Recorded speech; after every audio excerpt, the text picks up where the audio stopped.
Welcome to TG five news. ముందుగా headlines చూద్దాం. కల్తీ మద్యం కేసుల్లో కఠిన చర్యలు తప్పవని చంద్రబాబు హెచ్చరిక. ప్రజల ప్రాణాలతో ఆటపట్టే వారిని తప్పకుండా జరిమానా చేస్తామని స్పష్టం. అసలైన దోషులను గుర్తించి చర్యలు తీసుకోవాలని ఆదేశాలు. సచివాలయంలో రైతు నేస్తం ప్రారంభించిన మంత్రి తుమ్మల. రబీకి విత్తనాలు సబ్సిడీపై రైతులకు పంపిణీ. వ్యవసాయోత్పత్తి పెంపుతో రైతుల ఆదాయం పెంచే సంకల్పం. విత్తన నాణ్యతపై అధికారులకు కఠిన సూచనలు. పేర్లింగంపల్లి బస్తీ దవాఖానాపై హరీష్ రావు ఘాటు విమర్శలు. మందుల సరఫరా పరీక్షల కొరతలను ఆవేదనతో తెలియజెప్పిన మాజీ మంత్రి. బస్తీ దవాఖానాల పనితీరును వెంటనే మెరుగుపరచాలనే డిమాండ్. జూబ్లీహిల్స్ అభివృద్ధి లేకపోవడంలో బీఆర్ఎస్ పై బండి సంజయ్ మాటల దాడి. పన్ను డబ్బుతో విలాస జీవితం గడుపుతున్నారని బండి ఆరోపణ. హామీలు ఎన్నికల సమయంలో మార్చిపోతున్నాయని బండి విమర్శ. తిరుమలలో కుండపోత వర్షం భక్తులకు ఇబ్బంది. భక్తుల సౌకర్యానికి దేవస్థానం ప్రత్యేక చర్యలు. వాతావరణ హెచ్చరికల నేపథ్యంలో జాగ్రత్త సూచనలు.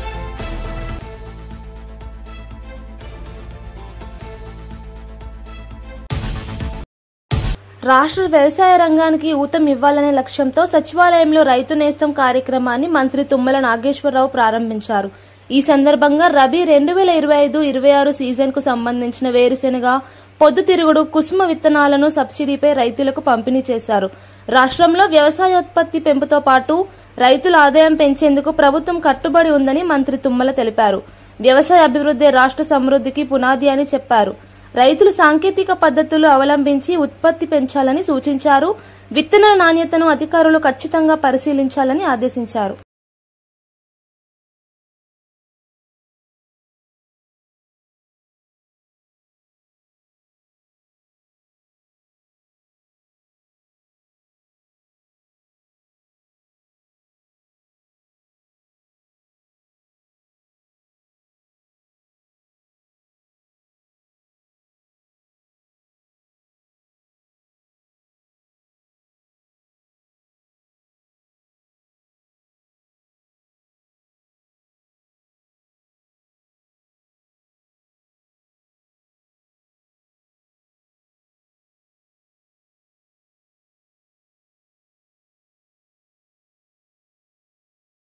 పోలీస్ కానిస్టేబుల్ ప్రమోద్ మృతి పట్ల తెలంగాణ ముఖ్యమంత్రి రేవంత్ రెడ్డి సానుభూతి వ్యక్తం చేశారు. ప్రమోద్ కుటుంబానికి రాష్ట్ర ప్రభుత్వం నుంచి ₹1 కోటి ఆర్థిక సహాయం ప్రకటించారు. పోలీస్ వెల్ఫేర్ ఫండ్ నుంచి 8 లక్షలు, పోలీస్ భద్రతా సంక్షేమ విధి నుంచి 16 లక్షల ఎక్స్గ్రేషియా అందజేయనున్నట్లు తెలిపారు.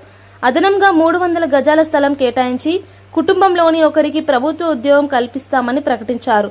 పోలీస్ సిబ్బంది సేవలకు గుర్తింపుగా ప్రభుత్వం ఎప్పుడూ కృతజ్ఞతతో ఉంటుందని ముఖ్యమంత్రి అన్నారు. విధి నిర్వహణలో మరణించిన పోలీస్ సిబ్బంది కుటుంబాలను ఆదుకోవడం ప్రభుత్వం బాధ్యత అని చెప్పారు. భర్త ప్రమోద్ను పోగొట్టుకున్న తన భార్య ప్రణీతకు, అతి చిన్న వయసులోనే తండ్రిని కోల్పోయిన అతని 3 కుమారులకు, వారి కుటుంబానికి ప్రభుత్వం అండగా ఉంటుంది. వారి కుటుంబానికి ₹1 కోటి ఎక్స్గ్రేషియా, అమరుడైన కానిస్టేబుల్ పదవి విరమణకు వచ్చే లాస్ట్ పే డ్రాన్ శాలరీతో పాటు కుటుంబ సభ్యులలో ఒకరికి ప్రభుత్వ ఉద్యోగం, 300 గజాల ఇంటి స్థలం మంజూరు రాష్ట్ర ప్రభుత్వం చేస్తుంది. వీటితో పాటు పోలీసు భద్రత సంక్షేమం నుండి 16 లక్షల ఎక్స్గ్రేషియా, పోలీసు వెల్ఫేర్ నుండి ₹8 లక్షల ఎక్స్గ్రేషియాను ప్రమోద్ కుటుంబానికి చెల్లించి వారి కుటుంబానికి రాష్ట్ర ప్రభుత్వం అండగా నిలబడుతుంది. రాష్ట్రంలో కల్తీ మద్యం ఘటనలపై సీఎం చంద్రబాబు తీవ్ర ఆగ్రహం వ్యక్తం చేశారు. ఎవరు తప్పు చేసినా, ఏ పార్టీకి చెందిన వారైనా కఠిన చర్యలు తప్పవని స్పష్టం చేశారు. ఇటీవలి మరణాలన్నీ కల్తీ మద్యం వల్లేనని ప్రచారం చేస్తున్న వారిపై ఆగ్రహం వ్యక్తం చేస్తూ నిజమైన దోషులను గుర్తించి చర్యలు తీసుకోవాలని అధికారులను ఆదేశించారు. రాష్ట్రంలో శాంతి భద్రతల పరిరక్షణ కోసం పోలీసులు అప్రమత్తంగా ఉండాలని సీఎం అన్నారు. ప్రజల ప్రాణాలతో ఆడుకునే వ్యక్తులపై ప్రభుత్వం ఎట్టి పరిస్థితుల్లోనూ కనికరించదని హెచ్చరించారు. కల్తీ మద్యం విక్రయాన్ని మూలంతోనే నిర్మూలించే కృషి చేస్తున్నామని తెలిపారు. ప్రజలు కూడా ఇలాంటి అక్రమాలపై సమాచారం ఇవ్వాలని సీఎం చంద్రబాబు కోరారు. నేను మొదటి నుంచి కూడా ఒకటే ఆలోచిస్తున్నాను. Law and order utmost important. నిన్న గూగుల్ పెట్టుబడులు 15 బిలియన్ US ఆంధ్రప్రదేశ్కి వచ్చిందంటే, వైజాగ్ వచ్చిందంటే వారికి ఒక నమ్మకం. ఈ రాష్ట్రంలో లా అండ్ ఆర్డర్ ఉంటుంది, ఈ రాష్ట్రంలో అభివృద్ధి జరుగుతుంది, వారు పెట్టే పెట్టుబడులకు సేఫ్టీ ఉంటుందనే ఉద్దేశంతో అతిపెద్ద పెట్టుబడి ఆర్థిక సంస్కరణలు వచ్చిన తర్వాత మొట్టమొదటిసారిగా 15 billion US data centre, artificial intelligence ఖర్చు పెట్టే పరిస్థితికి వస్తున్నారు. ఇది ప్రపంచానికే ఒక హబ్బుగా తయారవుతుంది. ఒకప్పుడు హైదరాబాద్లో హైటెక్ సిటీ, ఐటీతో ప్రారంభించిన నేను ఈరోజు ఆర్టిఫిషియల్ ఇంటెలిజెన్స్, అదే మరిగా డేటా సెంటర్తో, గూగుల్తో విశాఖపట్నం ముందుకు పోయే పరిస్థితి వచ్చింది. ఇవన్నీ ఒక ఎత్తు అయితే, సమాజంలో అశాంతి సృష్టించడానికి కొన్ని రాజకీయ ముసుగులో కూడా కొత్త కొత్త నేరాలు చేసే పరిస్థితికి వస్తున్నారు. నాకెప్పుడూ భయం లేదు. మీ అందరికీ తెలుసు, మీరందరూ త్యాగాలు చేస్తున్నారు. మీరు చేసిన త్యాగాల్లో ముందున్న వ్యక్తి నేను. నా మీద నేను ఎప్పుడు కూడా ఎవరిని కూడా నా జీవితంలో ఎప్పుడు కేసు కూడా పెట్టించుకోలేదు. కానీ రాష్ట్రంలో లా అండ్ ఆర్డర్ మెయింటైన్ చేయాలి, ప్రజలకు భద్రత కల్పించాలి, ఎట్టి పరిస్థితుల్లో ఉపేక్షించకూడదని రాజీ లేని పోరాటం చేశాను. దాని ఫలితమే 2023లో నా మీద 23 క్లేమోర్ మైన్స్ బ్లాస్ట్ చేసే పరిస్థితికి వచ్చారు. అయినా కూడా నేను భయపడలేదు. ప్రాణం అనేది తాత్కాలికం, మనం చేసే పనులు అనేది శాశ్వతం. అలాంటి పనులు చేస్తున్న పోలీసు వ్యవస్థని మరొక్కసారి అభినందిస్తున్నా. జూబ్లీహిల్స్ ప్రాంతంలో మురికి కుప్పలు పేరుకుపోవడానికి బీఆర్ఎస్ పార్టీనే కారణమని కేంద్ర మంత్రి బండి సంజయ్ మండిపడ్డారు. సైకిల్ కూడా లేనోడు ఇప్పుడు కార్లలో తిరుగుతూ కిలోల కొద్ది బంగారం ధరించాడని ఎద్దేవా చేశారు. కమ్యూనిటీ భవనాలు నిర్మిస్తామని చెప్పి మాట తప్పారని ఆరోపించారు. నియోజకవర్గంలో కనీస రహదారులు కూడా సరిగ్గా వేయలేకపోయారని విమర్శించారు. బీఆర్ఎస్ నేతలు ప్రజల పన్ను డబ్బుతో విలాస జీవనం గడుపుతున్నారని వ్యాఖ్యానించారు. ప్రజల సమస్యలపై ఒక్క అడుగు ముందుకు వేయని వారు ఎన్నికల సమయాన ప్రజల ముందు వచ్చి మోసపూరిత హామీలు ఇస్తున్నారని ఎద్దేవా చేశారు. సైకిల్ కూడా లేనోడు బీఆర్ఎస్ తోడు ఇలా కార్లు కొనుక్కొని మెడల కిలోల బంగారాలు వేసుకొని ఇలా రోడ్ల మీద తిరుగుతున్నారు. ఇలా వాళ్ళందరూ బీఆర్ఎస్ పార్టీ 10 సంవత్సరాలు 3,000 ఇస్తానని ఆడోళ్లకు, ఎక్కడైనా 3,000కు ఆడోళ్లకు పెన్షన్ ఇచ్చిందా ఒక్కసారి చెప్పండి. ఇలా కమ్యూనిటీ భవనాలు కట్టిస్తున్నారు, అవి లేవు. ఉద్యోగాలు ఇస్తున్నారు, అవి లేవు.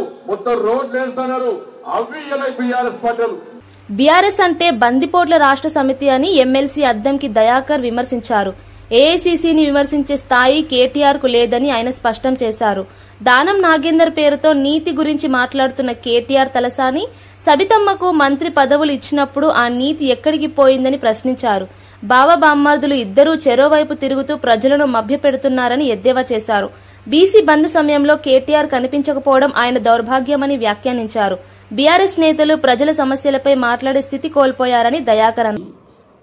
ఆకాశాన్నంటే విధంగా తెలంగాణ ప్రజల్ని బందిపోట్ల కంటే ఘోరంగా దోచుకున్న బీఆర్ఎస్ పార్టీ, లేదంటే బీఆర్ఎస్ పార్టీ మీ నలుగురు నాయకులు ఈరోజు కాంగ్రెస్ విమర్శించే స్థాయికి వచ్చిందా? ఇలా దానం నాగేందర్ పేరు స్టార్ క్యాంపెయినర్లో ఉంటే ఇదేంటి ఇట్లెట్లా ఉంటుంది అని ఆశ్చర్యపోతున్నవే. మరి ఆ రోజు టీడీపీలో గెలిచిన తలసాని శ్రీనివాస్ యాదవ్ పేరు మంత్రివర్గంలో ఎట్లా ఉందో మీకు అప్పుడు సోయలేదా? కాంగ్రెస్ పార్టీలో గెలిచిన సబితాయిందర్ రెడ్డి గారి పేరు మీ మంత్రివర్గంలో ఎట్లా చేర్చుకున్నారో మీకు సోయలేదా? మీ అవినీతి గురించి మాట్లాడాలంటే రోజులు సరిపోవు. కానీ ఈరోజు మీ అవినీతి చేసిన దాని రోజుల్లోనేమో మీరు నీతివంతులైనట్టు ప్రచారం చేసుకొని ఈరోజు కాంగ్రెస్ అవినీతి మీకు కనబడుతున్న పరిస్థితి. 150 సంవత్సరాలకు దగ్గరొస్తున్న పార్టీ ఏఐసీసీ. మీ పార్టీ ఆస్తులు, కాంగ్రెస్ పార్టీ ఆస్తులు చూద్దామా? ప్రపంచంలోనే నాకు తెలిసి అత్యంత అవినీతికరమైన పార్టీగా ఇలా బీఆర్ఎస్ వస్తుంది. ఒక ఉద్యమ పార్టీగా పనిచేసినామని చెప్పుకునే మీరు ఈ 10 సంవత్సరాల్లో ప్రజల సొమ్మును దోచుకోవడమే కాకుండా పార్టీ నిధులను కూడా పెంచుకున్నారు.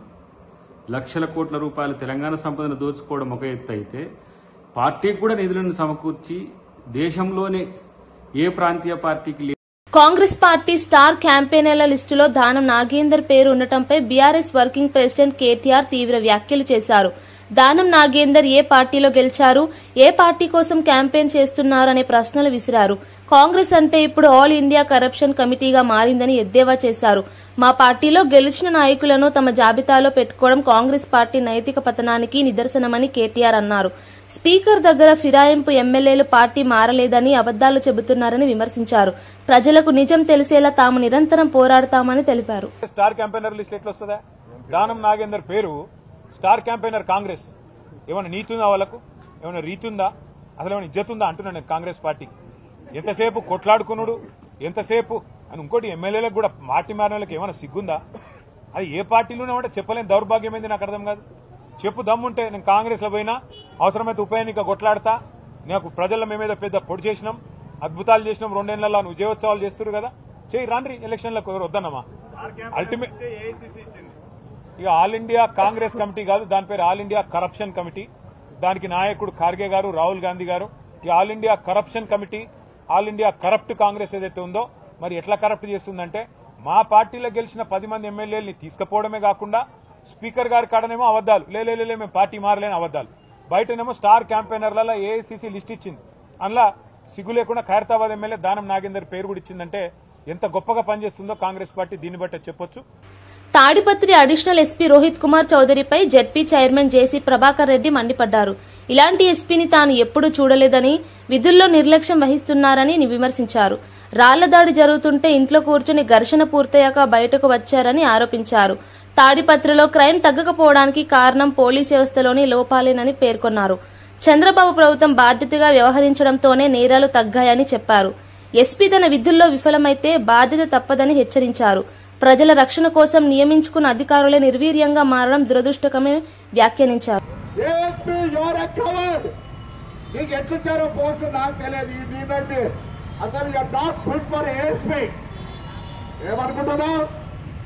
ఏమనుకుంటున్నాను? ఒక్క రోజులో కాకి డ్రెస్ వేసి నువ్వు కనిపించిన మనుషులకి నా ప్యాంటు మాదిరి ఒకటి ఈ మిలిటరీ డ్రెస్ ఒక షర్ట్ వేసుకొని ఊరం తిరుగుతావా? గలాటా జరుగుతాడే నువ్వు ఇంట్లో కూర్చొని అంత అయిపోయినాక ఈ ఏఎస్పీ వస్తాడు.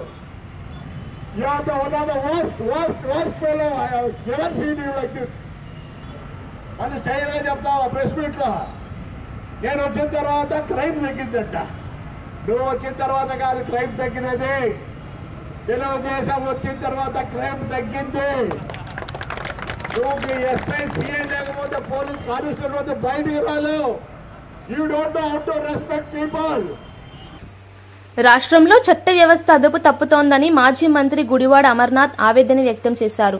ఇటీవల చోటు చేసుకున్న ఘటనలు ప్రభుత్వ నిర్లక్ష్యాన్ని బహిర్గతం చేస్తున్నాయని అన్నారు. ప్రజల ప్రాణాలు సురక్షితంగా లేని పరిస్థితి ఏర్పడిందని విమర్శించారు. లా అండ్ ఆర్డర్ సమస్యల పరిష్కారంలో ప్రభుత్వం విఫలమైందని, న్యాయం కోసం ప్రజలు రోడ్లపైకి రావడం దురదృష్టకరమని పేర్కొన్నారు. సమస్యలకు పరిష్కారంగా హత్యలు జరుగుతుండటం ఆందోళన కలిగించే అంశమని అన్నారు. పోలీసులు, ప్రజాప్రతినిధులు సమన్వయంతో పనిచేయకపోవడం వల్లే ఇలాంటి పరిస్థితులు వస్తున్నాయని తెలిపారు. చంపినటువంటి విషయాన్ని రాష్ట్రం అంతా కూడా చూసింది. సామాన్యులు గత 15 మాసాలుగా ఈ రాష్ట్రంలో కూటమి ప్రభుత్వం అధికారంలోకి వచ్చిన తర్వాత మన జిల్లాలోనే అనేక ఇన్సిడెంట్స్ చూసాం. ఈరోజు ఆ కుటుంబ సభ్యులందరూ కూడా రోధిస్తూ ఉన్నారు.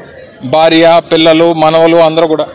సీనియర్ నాయకుడు, రెండోసారి జెడ్పీటీసీ, మూడోసారి జెడ్పీటీసీ, గతంలో వైస్ చైర్మన్గా చేసినటువంటి అనుభవం, సీనియర్ నాయకుడిగా గౌరవం ఉంది. అలాగే అనేక గిరిజన సమస్యల మీద ఎప్పటికప్పుడు అటు జిల్లా పరిషత్లో కానీ లేదా అనేక రివ్యూ మీటింగ్స్లో కానీ ఆయన గలమెత్తినటువంటి సందర్భాలు చూసాం. నేను మంత్రిగా ఉన్నప్పుడు, నేను అక్కడ ఇన్ఛార్జ్ మినిస్టర్గా ఉన్నప్పుడు కూడా ఆయన ప్రజా సమస్యల పట్ల ఆయనకు ఉన్నటువంటి అవగాహన కానీ, ప్రజా సమస్యల పట్ల అక్కడ ఉన్నటువంటి సమస్యల పరిష్కారం కోసం చూపించినటువంటి చొరవ కానీ డెఫినెట్గా అభినందనీయం. సరే, భూమి ఆయిందా లేకపోతే ఇంకొకరిదా ఎవరిదైనా పక్కన పెట్టండి, కానీ ఏంటి, ఎవరిది, ఎలాగా, హద్దులు ఏంటి అనేటువంటిది ప్రభుత్వం చొరవ తీసుకొని చేసుంటే అసలు ఆయన ప్రాణం మీదకి వచ్చేది కాదు కదా. ఈరోజు ఈ స్థాయికి, ఇంత పెద్ద స్థాయికి ఇష్యూ రావడానికి కారణం కేవలం ప్రభుత్వం తాలూకా నిర్లక్ష్యం, లా అండ్ ఆర్డర్ మీద ప్రజలకి కనీసం భయం లేకపోవడం, వీటన్నిటి కూడా ఇవి కారణాలుగా కనబడతా ఉన్నాయి. సో ఇప్పుడే వారు కుటుంబ సభ్యులు కూడా అడిగారు, మేము కూడా కలెక్టర్ గారితో వాళ్ళతో చర్చించడం జరిగింది. వారు వచ్చి దీనికి తక్షణంగా మేము మా అధికారులు పంపిస్తాం, పరిష్కారాన్ని చూపించేటువంటి కార్యక్రమం చేస్తామని చెప్పి వారు కూడా చెప్పడం జరిగింది. మొన్న కందుకూరులో ఒక ఇన్సిడెంట్ చూసాం. డైరెక్ట్ కారుతో వెళ్ళి మనుషుని గుర్తించి చంపేశారు. చచ్చిపోతే మళ్ళీ తిరిగి వెనక్కి వచ్చి మళ్ళీ కారుతో మట్టిని చంపించేశారు.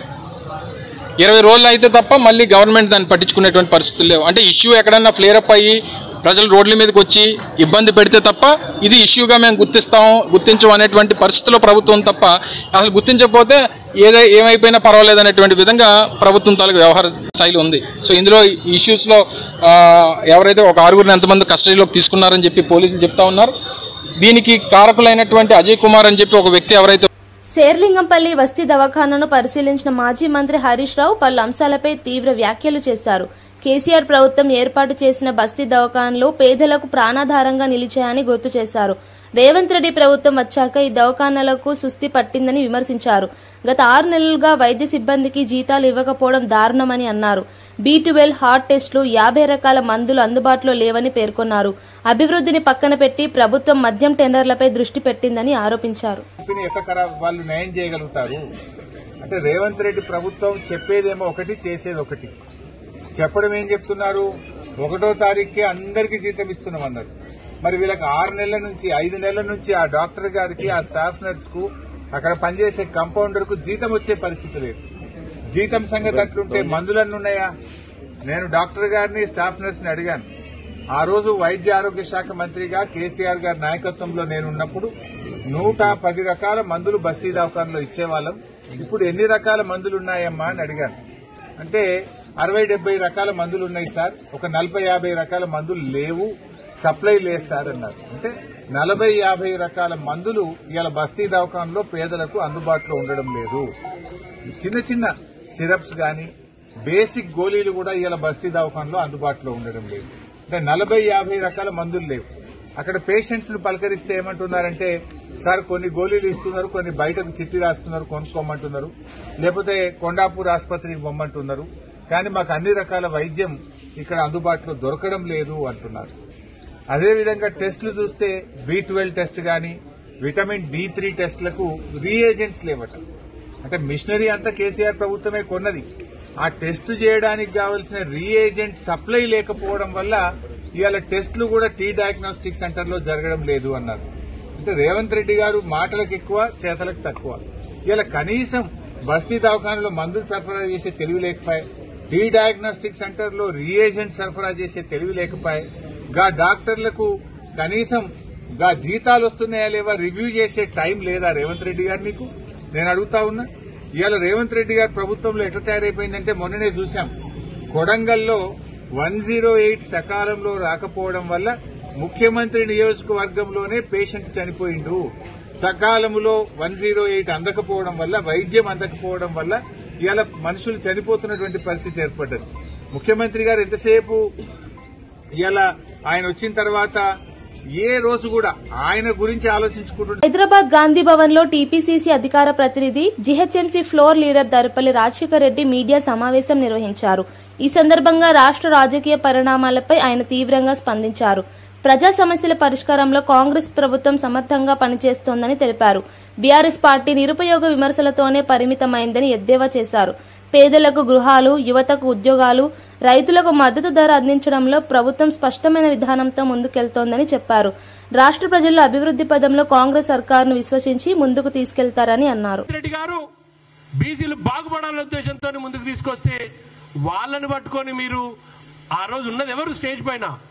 ఎస్సీ సామాజిక వర్గం మా ఎన్ఎస్ఏ ప్రెసిడెంట్ వెంకట్ స్వామి గారు ఉన్నారు. అదేవిధంగా మైనారిటీ చైర్మన్ అయిన మా ఫహీం ఖురేషి గారు ఉన్నారు, అజారుద్దీన్ గారు ఉన్నారు, మా పార్లమెంటేరియన్ రాజ్యసభ సభ్యుడు అనిల్ కుమార్ యాదవ్ గారు ఉన్నారు. అదేవిధంగా కొంతమంది గౌడ్ సోదరులు ఉన్నారు, ముదిరాజ్ సోదరులు ఉన్నారు. వీళ్ళందరిని ఉద్దేశించి మీరు రౌడీలు, రౌడీ షీటర్లు అని ప్రస్తావిస్తారా? ఎంత ధైర్యం నీకు? ఏ విధంగా మాట్లాడుతావు అట్లా? నీకు కనపడ నీ ఎంబడి తిరిగేటోళ్ళు ఎవరా? నీకే కేంబ్రిడ్జ్ లో చదివిరా? లండన్ స్కూల్ ఆఫ్ ఎకనామిక్స్ లో చదువుతురా? కాకుంటే ఆక్స్ఫర్డ్ యూనివర్సిటీ నుంచి కూడా ఈ ఆక్స్ఫర్డ్ యూనివర్సిటీ డిగ్రీలు తీసుకొని ఇట్లా వచ్చిన ఎంబడి తిరిగేటోళ్ళు, లేక ఐఏఎస్ లో ఐపీఎస్ లో ఎంబడి తిరుగుతురా? ఏం మాట్లాడతావు?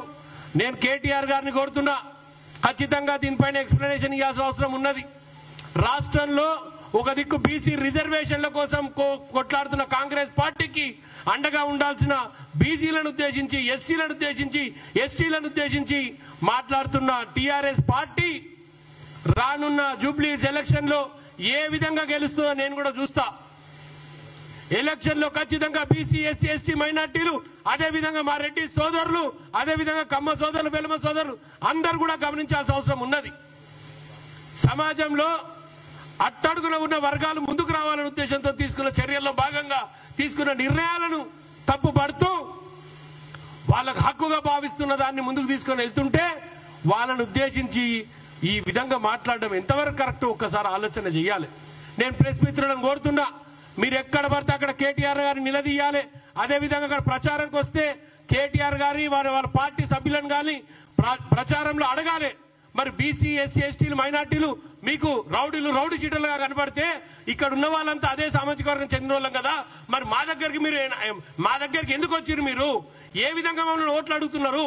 ఎందుకు మా ఓట్లు కావాలి మీకు అని అడగాలి. చిత్తూరు జిల్లా తెనాలిలో జనసేన కార్యాలయంలో దీపావళి సంబరాలు జోరుగా జరిగాయి. మంత్రి నాదెండ్ల మనోహర్ కుటుంబ సభ్యులతో పాటు కూటమి పార్టీల నేతలతో కలిసి ప్రత్యేక పూజలు నిర్వహించారు. అనంతరం బాణసంచా కాలుస్తూ ఆనందంగా గడిపారు. ఈ సందర్భంగా మంత్రి మనోహర్ మాట్లాడుతూ ప్రధాని నరేంద్ర మోదీ, సీఎం చంద్రబాబు, ఉప ముఖ్యమంత్రి పవన్ కళ్యాణ్ నాయకత్వంలో ఆంధ్రప్రదేశ్ అభివృద్ది పథంలో ముందుకు సాగుతుందని తెలిపారు. కూటమి ప్రభుత్వం ప్రజల విశ్వాసాన్ని నిలబెట్టుకుంటూ అభివృద్ది ప్రాజెక్టుల అమల్లో దృష్టి సారిస్తుందని పేర్కొన్నారు.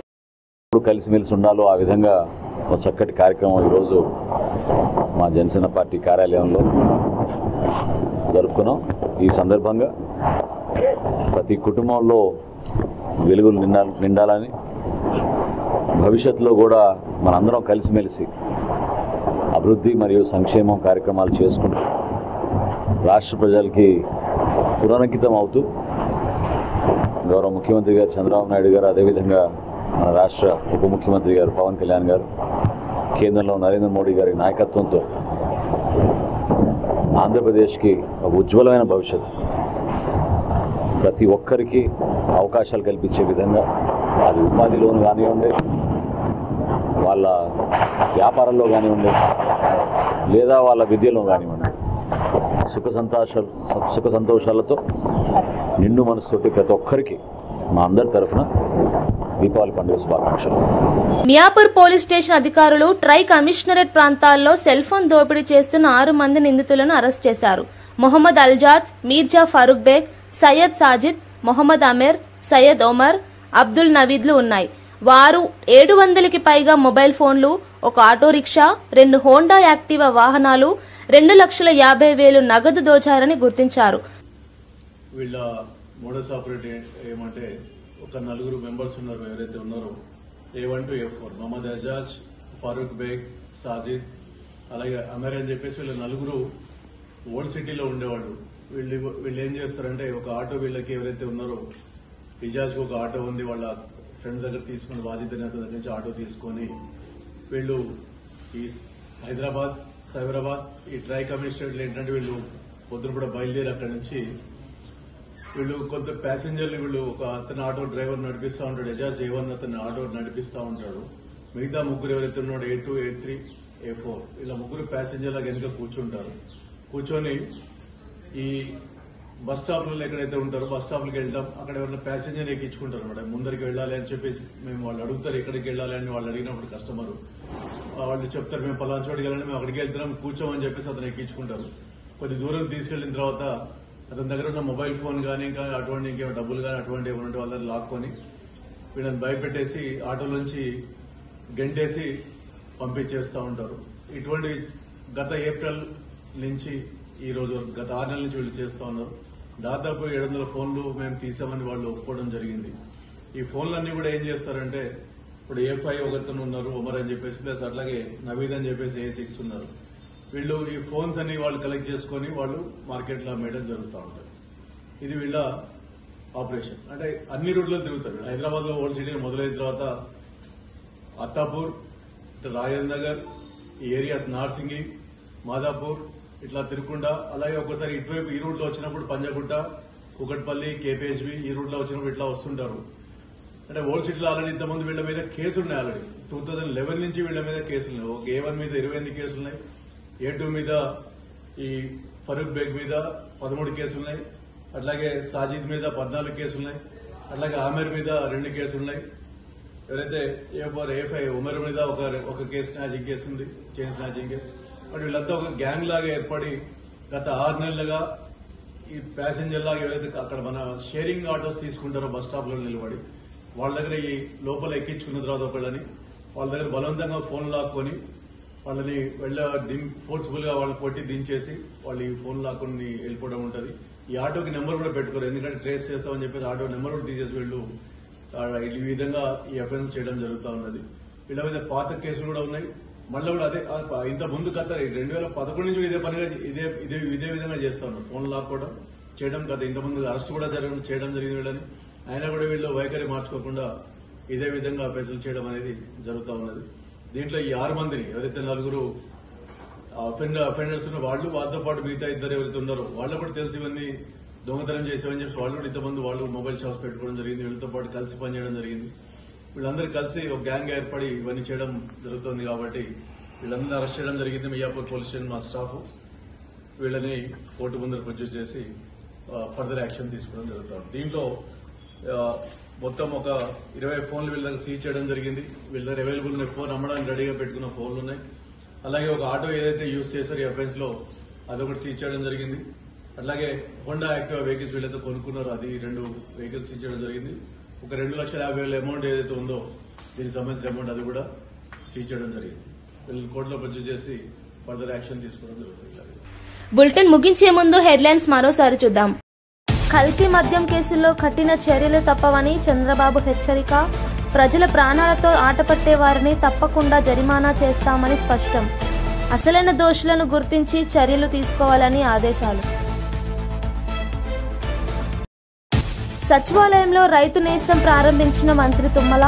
రబీకి విత్తనాలు సబ్సిడీపై రైతులకు పంపిణీ. వ్యవసాయోత్పత్తి పెంపుతో రైతుల ఆదాయం పెంచే సంకల్పం. విత్తన నాణ్యతపై అధికారులకు కఠిన సూచనలు. పేర్లింగంపల్లి బస్తీ దవాఖానాపై హరీష్ రావు ఘాటు విమర్శలు.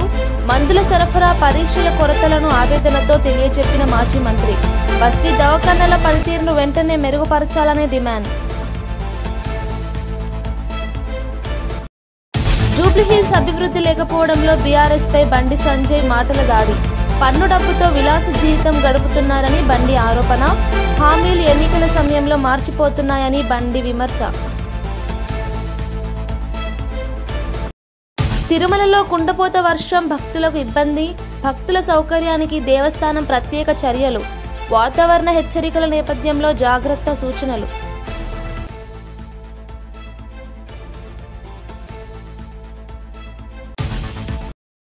ఇవి బులెటిన్ విశేషాలు. మరో బులెటిన్లో మళ్ళీ కలుద్దాం. చూస్తూనే ఉండండి TG5 న్యూస్.